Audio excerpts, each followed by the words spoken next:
खेड तालुक्यातील करंजविरे तालुका खेड येथील तळशेत येथे विजेचे शॉर्ट सर्किट आणि त्यातून गॅसचा स्फोट झाल्याने शेजारी असलेल्या 3 घरांना लागलेल्या आगीत संपूर्ण घरे भस्मसात झाली। सदरची घटना गुरुवारी 18 डिसेंबर 2025 रोजी घडली आहे। केवळ नशीब बलवत्तरमधून या घटनेत कोणतीही जीवितहानी झाली नाही। करंजविरे गावातील तळशेत वस्ती येथे लक्ष्मी बाळू दिवेकर, मोहन महादू दिवेकर, विठ्ठल गजाबा कोळेकर यांची घरे एकमेकांना लागून आहेत। घरात शॉर्ट सर्किट झाल्याने आग लागली। या भीषण आगीत घरातील गॅस सिलेंडरचा देखील स्फोट झाला। यामध्ये 3ही घरातील सर्व साहित्य भस्मसात झाले आहे।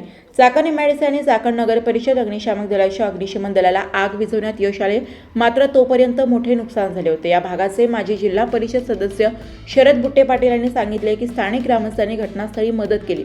आम्ही काही मिनिटात घटनेसाठी पोहोचलो।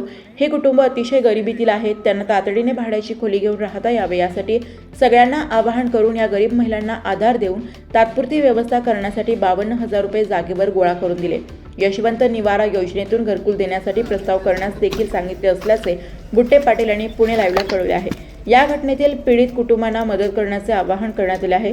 नुकसानग्रस्त अंगणवाडी सेविका लक्ष्मी बाळू दिवेकर मोबाईल क्रमांक 7822057603, मोहन महादू दिवेकर मोबाईल क्रमांक 9112051825 किंवा 8668931896 आणि विठ्ठल गजाबा कोळेकर मोबाईल क्रमांक 8104737589 यांना मदत करण्याचे आवाहन करण्यात आले आहे।